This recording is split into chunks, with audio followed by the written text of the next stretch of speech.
옛 어른들 말씀에 불 난리에는 건질 것이 있지만 물 난리에는 건질 게 없다, 그런 말씀이 있습니다. 저도 할아버지에게 이 말씀을 어릴 때 많이 들었어요.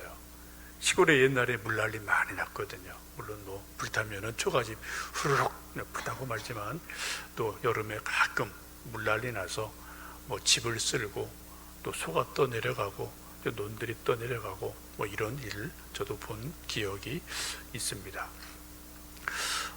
이 속담을 보면은 불보다 물이 더 무섭다, 뭐 그런 뜻이죠. 사실 뭐 불난리도 이거 엄청 무서운 거죠. 뭐 불이든 물이든 이게 과하면 다 무서운 겁니다만 물이 더 무섭다, 뭐 그런 의미 같아요.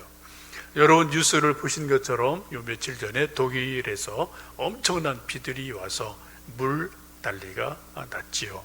사진 몇 장을 보겠습니다. 이렇게 물이 막 아주 황톱 물이 흘러가죠. 또 기차가 잠기고 동네가 다 잠긴 사진입니다. 또 묘하게 막 물난리에 차들이 휩쓸려 가다가 이렇게 저렇게 또 아주 묘한 모습을 만들어 내기도 했습니다. 뭐 정확한 수는 모르지만 수백 명이 실종되고 많은 사람이 죽고 아직도 복구가 되지 못하는 일이 있습니다. 독일하면 유럽에서는 가장 선진국이에요. 그죠? 세계에서도 손꼽히는 선진국입니다. 그런데 물 난리 앞에는 꼼짝을 못하는 일이 지금 일어납니다. 또 반대쪽 캐나다, 미국 쪽에서는 엄청난 폭염 때문에 또 미국에서도 지금 뭐 어마어마한 그런 산불이 막 나서 이건 뭐 불 끌 수도 없고 그런 구름 기둥이 막 하늘로 치솟는 그런 여러분 사진 뉴스에서 보셨을 겁니다.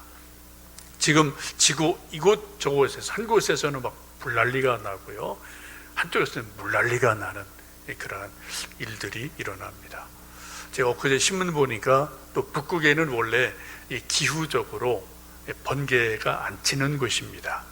그런데 3일 연속 번개가 치는 이상 현상들이 일어나고 있다, 그러한 보도를 본 적이 있습니다. 지금 기후나 여러 가지 현상들이 심상치 않은 게 분명히 있어요. 또 코로나도 이게 뭐 갑자기 폭증을 해서 뭔가 좀 잦아드는가 싶다가 전 세계가 또 긴장하는 어려운 시대를 살아갑니다. 우리가 정확히 알 수는 없지만 지금 하나님께서 기후를 통해, 불을 통해, 물을 통해, 코로나를 통해 하여튼 우리 인생들에게 뭔가 사인을 보내는 것은 분명하다라는 것을 우리는 어렴풋하지만 알고 있습니다. 하나님께서 우리 인간들에게 말씀하시는 채널은 아주 다양합니다. 옛날 구약시대에는 선지자를 보내서 말씀을 하셨어요. 마지막 때에는 하나님의 아들 예수님을 보내서 우리에게 친히 하나님 말씀을 전해 주셨습니다. 또 사도들과 제자들 통해서 말씀을 계속 전해 주셨습니다. 요즘은 기록된 말씀 성경을 통해 말씀을 합니다. 때로는 환경을 통해, 자연을 통해 혹은 사건을 통해 우리에게 말씀을 하시고 또 개개인에게는 가끔 양심을 통해 우리에게 하나님의 말씀을 전해 주시고 계십니다. 오늘 함께 읽으신 베드로전서 3장 말씀은 물에 대해서 사도 베드로가 말씀을 하고 있습니다. 물은 여러 가지로 성경에 나오는데요, 오늘은 크게 두 가지 말씀을 볼 수 있습니다. 첫 번째, 물 하면은 창세기에 나오는 노아 홍수를 우리는 생각합니다. 오늘 사도 베드로도 노아 홍수에 대해서 분명하게 언급을 하고 있습니다. 20절 말씀 다시 한번 읽습니다. 그들은 전에 노아의 날 방주를 준비할 동안 하나님이 오래 참고 기다리실 때에 복종하지 아니하던 자들이라. 방주에서 물로 말미암아 구원 얻은 자가 몇 명뿐이니 겨우 8명이라. 아멘. 지금 베드로가 말씀하기를 창세기에 기록된 말씀처럼 노아 홍수에 엄청난 사건이 있었다. 근데 수많은 사람이 하나님 말씀을 순종지 않고 불순종하고 오직 순종하고 복종한 사람, 노아의 가족 8명만 구원을 받았다라고 말씀을 합니다. 노아 홍수 사건은 역사적으로 분명한 사건이었습니다. 근데 우리가 그건 너무 오래전의 일이기 때문에 이것이 몇 년, 몇 월, 며칠 이렇게 우리 정확하게 요즘 달력처럼 알 수는 없어요. 그 시대는 우리가 요즘 말하는 AD, BC 이런 것들이 없던 시대입니다. 아주 오래전이에요. 그러나 성경은 분명히 노아 홍수 사건에 대해서 창세기에서 아주 자세하게 말씀을 합니다. 또 여러분, 과학적인 여러 가지 증거들을 보면은 이 땅 위에 대규모의 홍수가 있었고 이 땅이 뒤집어지는 일들이 있었다, 이런 증거들이 지구학, 지리학적으로 여기저기 많은 증거들이 있죠. 여러분 잘 아십니다. 히말라야나 알프스 엄청 높은 산들이에요. 근데 그런 산 곳곳에서 이 바닷속에 살던 조개류 혹은 물고기의 어떤 그런 화석들이 종종 발견이 됩니다. 또 세계 높은 산이란 고산의 염해, 큰 바다 물 같은 호수들이 있어요. 터키 동부에 있는 마노라는 호수가 있는데 해발 1700m에 위치한 큰 호수입니다. 근데 이게 바다 호수예요. 그 속에 청어가 살고 있대요. 청어는 바다 물고기잖아요. 근데 청어가 살고 있어요. 이게 왜 이런 일이 일어날까요? 여러분, 이게 뭔가 아주 오래전 옛날에 뭔가 사건이 있었다, 이런 하나의 증거들인 거죠. 또 여러분도 수많은 화석들을 보면은 이게 아주 순식간에, 짧은 시간에 뭔가 그냥 이렇게 몰살을 당해서 파묻힌 그런 증거들이 화석 가운데도 나오지 않습니까? 저도 옛날에 고비 사막을 한번 가본 적이 있는데 거기에 안내하던 분 얘기 들어보니까 고비 사막 곳곳에서도 바다에서만 발견되는 조개 껍질들이 종종 발견된다, 그런 얘기를 제가 들은 적이 있습니다. 고비 사막 그냥 내륙 깊은 곳이죠. 그런데 그 옛날에 그게 바다였다라는 증거들이 나름대로 나오는 것도 볼 수 있습니다. 오늘 성경에서 베드로는 노아 홍수에 대해서 말씀을 합니다. 누가복음 17장에 보시면 예수님도 노아 홍수를 직접 말씀을 하셔요. 그리고 말세가 되면은 노아 홍수 때처럼 하나님 말씀에 순종하고 귀 기울여 듣기보다는 사람들이 시집가고 장가가고 먹고 마시고 놀러가고 하여튼 자기들이 하고 싶은 것 하는데 정신이 팔려서 하나님 말씀에 귀를 기울이지 않는다. 호련히 노아 홍수 때처럼 주님의 심판이 임하실 거다라고 경고하시는 것을 여러분 기억할 겁니다.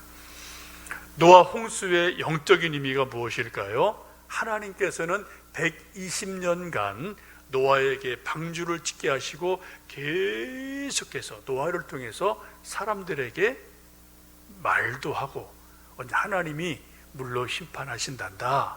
또 노아 홍수를 만들면서 이게 말만이 아니라 뭐예요? 진짜를 보여주는 거죠.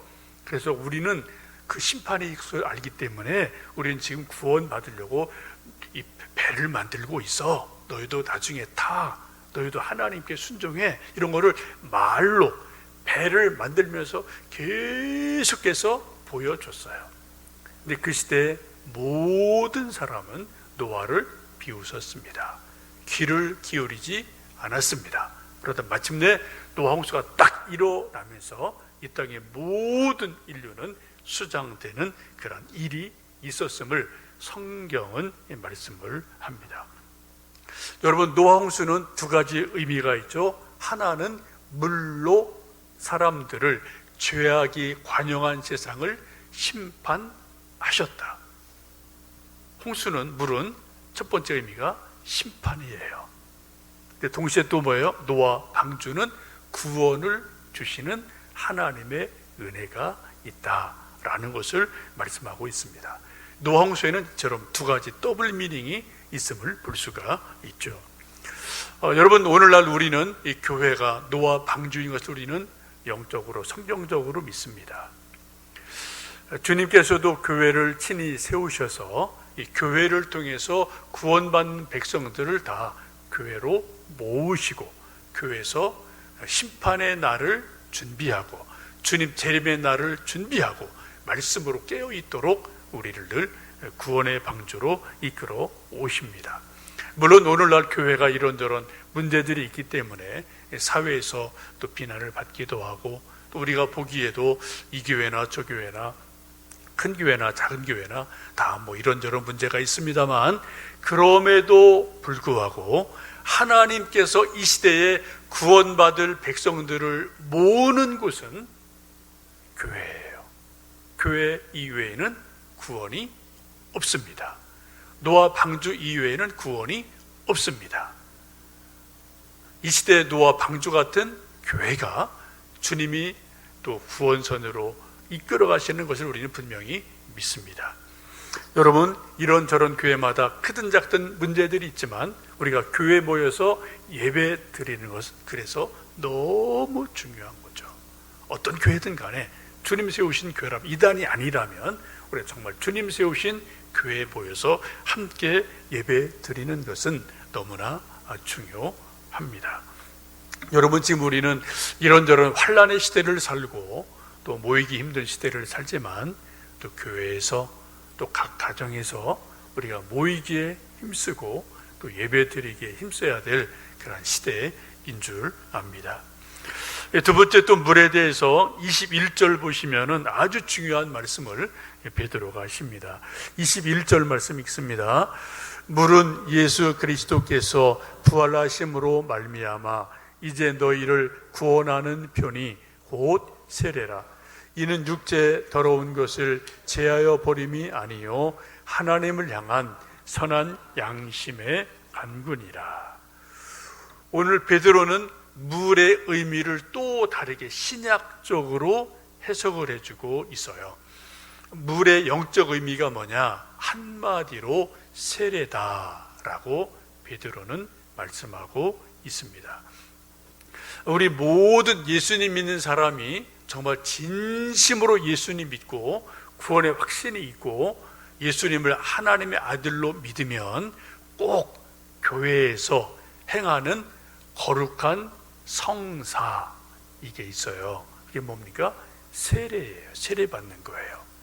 또 세례받은 이후에는 우리가 성만찬에 함께 참여하기도 합니다.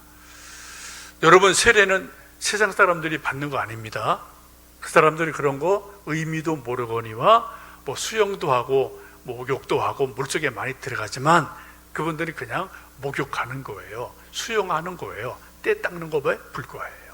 근데 우리는 물에 들어가는 것 혹은 머리에 목사가 손을 얹어 물을 얹어 세례 베푸는 게 뭐라고요?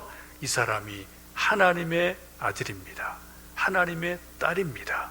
이 영혼이 거듭난 영혼입니다. 이거를 확증해 주는 놀라운 거룩한 일이 바로 세례임을 우리는 잘 알고 있습니다.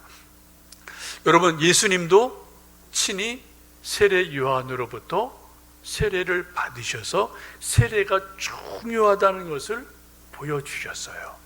세례 받아라. 나도 받는데 너희들 왜 안 받니? 이 말씀 아니겠습니까? 정말 하나님을 믿는다면, 예수님을 구주로 믿는다면 우리는 세례 받기를 꺼려할 일이 아무것도 없는 거죠. 여러분, 사도행전 보시면 7 집사 중에 한 분인 빌립이 성령님의 감동과 말씀을 따라서 광야로 갔어요. 갔더니 마침 이디오피아 국고를 담당하는 내시가 예루살렘에 와서 예배를 드리고 그리고 다시 귀국하는 길이었습니다. 국고를 담당한 내시라면은 요즘 우리말로 말하면 재무장관쯤 되는 대단한 고위직 사람이죠. 이 사람이 예루살렘에 왔다가 다시 이디오피아로 가면서 수레에서 성경을 읽다가 이게 어려우니까 몰라서 좀 궁금해하던 차에 빌립이 나타나서 성경 말씀 설명을 쭉 듣습니다. 그리고 예수님에 대해서 알게 돼요. 예수님을 이해하게 됩니다. 그리고 마음을 열어서 내가 예수님을 믿겠습니다 라고 고백을 합니다. 조금 가다 보니까 물이 있어요. 그래서 빌립과 이 내시가 내려서 내가 세례받기에 왜 주저하겠습니까? 내게 세례를 주십시오. 그래서 빌립이 물 세례를 베푸는 것을 여러분 성경 속에서 보셨을 겁니다. 지금도 예수님을 진심으로 믿는 사람은 물 세례 받는 것을 즐거워해요. 물 세례 받는 것을 기쁘게 생각합니다. 영광스럽게 생각을 해요. 또 우리가 믿음의 부모라면은 어린 갓난 아이에게도 또 물 세례를 나름대로 유아 세례를 주거든요. 믿음을 전가시켜 주거든요. 여러분, 물 세례 받는 것이 정말 중요한 것이다. 오늘 그런데 베드로 말씀을 보시면 뭐라고 그래요? 물은 예수 그리스도께서 부활하심으로 말미암아 이제 너희를 구원하는 표다. 그 표가 뭐라고? 곧 세례다 라고 말씀하고 있어요. 세례가 예수님을 구주로 믿는 믿음으로 말미암은 구원받은 확실한 표다. 이게 세례라는 거예요. 여러분 다 세례 받으셨죠? 여러분 믿음으로 세례 받으셨어요. 그 당시에, 그 옛날에. 지금 믿음이 흔들리는 분도 있겠지만 여러분 관계없습니다. 우리가 정말 진심으로 믿음으로, 예수님 믿음으로 세례를 받았다면 그 세례는 영원히 영적인 효력이 있습니다. 이제 역사적으로 재세례파라는 게 있어요. 또 이제 뭐 배교를 하든지 믿음이 떨어졌든지 하면 다시 또 뭐 세례를 받는다, 이런 것들이 이제 16세기 중세에 막 나오는 복잡한 일들이 있는데, 우리 정통적인 교회에서, 신학에서는 재세례 없습니다. 세례는 한 번으로 완결이 돼요. 여러분 이전에 세례 받으셨을 때 한번 그때 상황들을 생각해 보시고, 옛날에는 이 세례 교육이 참 엄했어요. 6개월간 했잖아요. 저도 뭐 기억납니다. 뭐 학습이 있었고, 그리고 또 학습 통과해 또 그다음에 세례를 받고 뭐 1년 6개월 이 정도 뭐 외울 게 참 많았죠. 또 장로님들 앞에, 목사님들 앞에서 막 문답 뭐 한 20분 정도 하고 진땀 뻘뻘 흘리고 또 떨어지기도 하고 그런 시절이 있었는데, 어쨌든 여러분 세례 받으신 거에 대해서 여러분 분명하게 기억을 하시고 그 의미를 소중하게 여기셔야 돼요. 다시 한번 회복을 하셔야 돼요. 다시 한번 회상을 해보시고 그 의미를 잘 챙겨보셔야 됩니다. 세례 교인이 되면은 우리가 교회에서 여러 직분을 맡죠. 집사, 권사, 장로. 여러분들 신학교 갈 때 신학생들도 세례 받은 증서를 내야 돼요. 세례 받은 증서가 없으면 신학교 입학이 안 됩니다. 세례도 안 받았는데 예수님 믿는 고백도 안 했는데 어떻게 신학교를 가겠습니까? 이게 문제가 되잖아요. 그래서 우리가 세례 받는 것은 여러 가지로 의미가 있습니다. 우리 신앙의 믿음의 가장 좋은 고백이 세례예요. 두 번째, 오늘 말씀을 보시면 베드로가 아주 중요한 말씀을 하죠. 세례가 뭐라고요? 이는 육체의 더러운 것을 제해버림이 아니요 하나님을 향한 선한 양심의 간구다 라고 말씀합니다. 세상 사람들은 물로 샤워하는 것은 뭐예요? 때 벗기는 거예요. 땀 씻는 거예요. 수영하고 목욕하는 겁니다. 그럼 우리가 물로 세례를 받는 것은 우리 영혼이 거듭나면서 하나님을 향해서 우리 죽었던 영혼이, 양심이 다시 살아나서 하나님을 향해서 선한 양심으로 거듭나는 거다라고 베드로는 지금 말씀을 하고 있어요. 여러분 세례 받기 전에, 예수님을 정말 구주로 믿기 전에 그때도 우리 양심이 있었습니다. 양심은 하나님 주신 우리 인간의 한 요소이기 때문에 다 양심이 있죠. 그런데 예수님 믿기 전에 양심은 사도 바울의 말씀처럼 화인 맞은 양심이에요. 죽은 양심이에요. 근데 양심이 있어도 이게 뭔가 좀 막 살짝 가끔 찔리는데 뭐예요? 그냥 이게 무시해버리고 자기가 그냥 또 털어버리고, 또 양심 찔리면 또 술 마시고 또 그냥 뭐 이렇게 해서 그냥 양심을 자꾸 덮어버려요. 사람들은, 세상 사람들은. 왜? 괴로우니까, 자꾸 좀 무겁게 느껴지니까. 양심을 회피를 하죠. 자꾸 양심을 좀 어떻게 비껴가려고 하는 거예요. 이게 점점 양심이 무뎌져서 요즘 수많은 사람들은 인간 자체에 양심이 있는 줄 자체를 모르는 거예요. 이 시대는. 그죠? 이 시대는 양심이라는 말 거의 안 써요. 여러분 한번 세상 사람들한테 또 젊은 애들한테 물어보세요. 양심? 그 단어 자체를 몰라요. 그 단어 자체를 몰라요. 왜요? 하나님과 너무 멀리 떨어져 있어서 제가 또 겹겹이 쌓이다 보니까 아무리 양심을 찌르고 두드려도 그런 느낌 자체를 갖지 않는 시대를 우리는 살고 있습니다.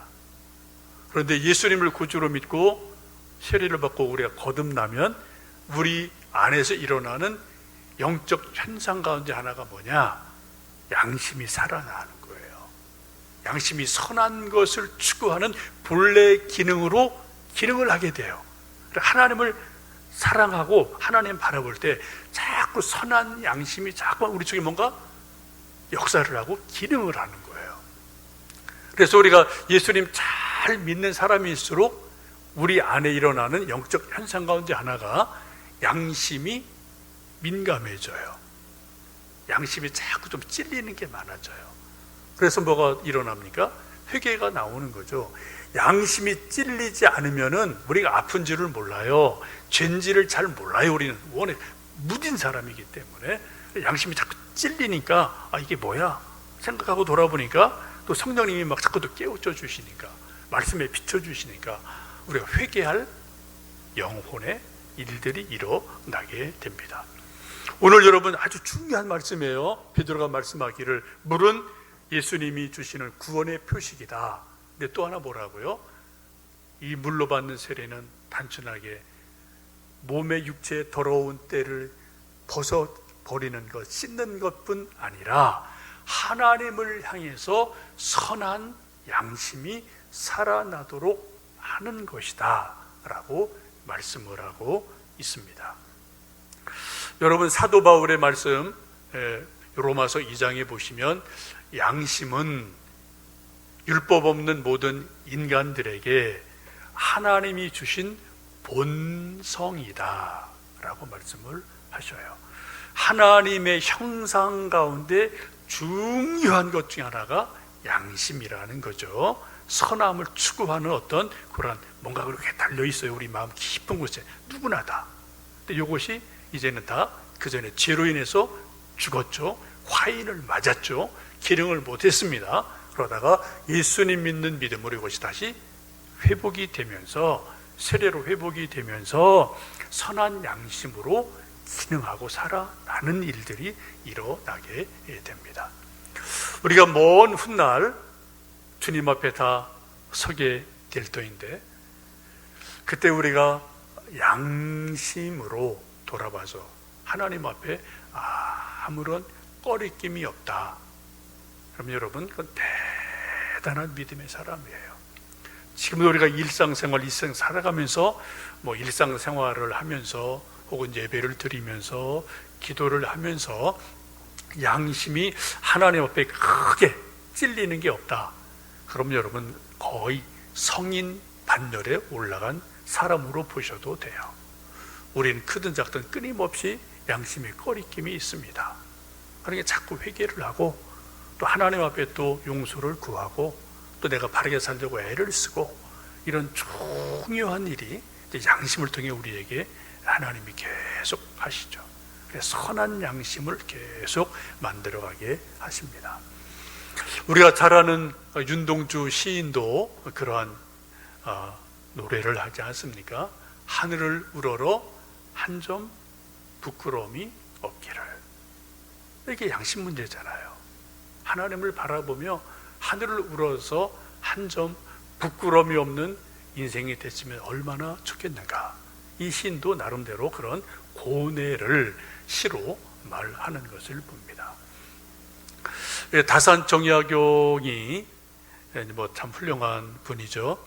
이분이 돌아가고 나서 사대 손인 정규영이라는 분이 자기의 조상인 정약용의 그 모든 책들과 모든 이게 조상들로부터 전해오는 구전들을 다 정리를 해서 삼선생연보라는 소위 정약용에 대한 생애에 태어나서 죽을 때까지 모든 자료를 이 많은 책으로 하나 묶어낸 게 있어요.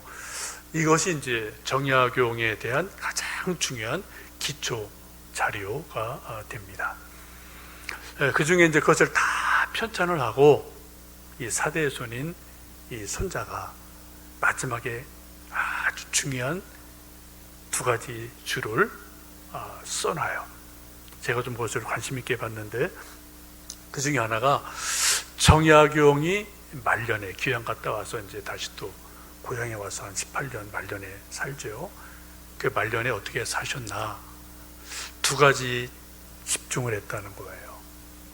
대월 공부를 했다. 그거는 우리식으로 좀 말하면은 묵상 기도에 전념했다는 의미입니다. 옛날에 그렇게 표현을 그렇게 했었어요. 또 하나는 병중 흑백두 공부에 열심을 했다. 그런 말을 써요. 병 안에 이렇게 호리병 같은 병 안에 흑백, 검고 흰 콩을 넣는 일을 말년에 계속 정약용 선생이 한 거예요. 요거는 성경 광익이라는 그 당시에 이렇게 많이 유행했던 천주교 책인데, 이거는 이제 소위 8일 피정을 하는 그런 책입니다.